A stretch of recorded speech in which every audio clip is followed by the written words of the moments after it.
வணக்கம். ஆகாஷ்வாணி புதுச்சேரி செய்திச் சுருக்கம் வாசிப்பவர் வீரமணி. பிரதமர் திரு நரேந்திர மோடி ஒருநாள் பயணமாக இன்று ஒடிசா மாநிலம் செல்ல உள்ளார்.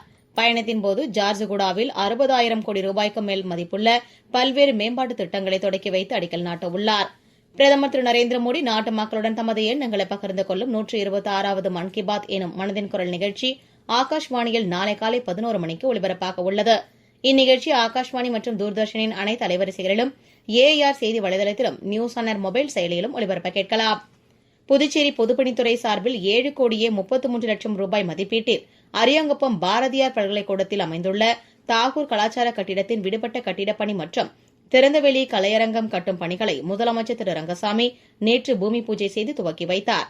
நிகழ்ச்சியின்போது சட்டப்பேரவைத் தலைவர் திரு செல்வம், அமைச்சர்கள் திரு லட்சுமி நாராயணன், திரு திருமுருகன், சட்டமன்ற உறுப்பினர் திரு பாஸ்கர் என்கிற தட்சிணாமூர்த்தி, பொதுப்பணித்துறை அதிகாரிகள் மற்றும் பாரதியார் பல்கலைக்கழக முதல்வர் உட்பட பலர் உடனிருந்தனர்.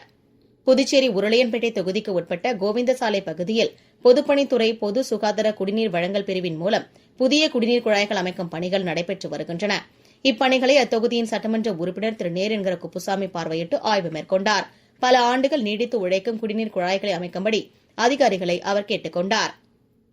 12வது உலக பாரா தடகள போட்டி டெல்லியில் உள்ள ஜவஹர்லால் நேரு ஸ்டேடியத்தில் இன்று தொடங்கி அடுத்த மாதம் 5ஆம் தேதி வரை நடைபெறவுள்ளது.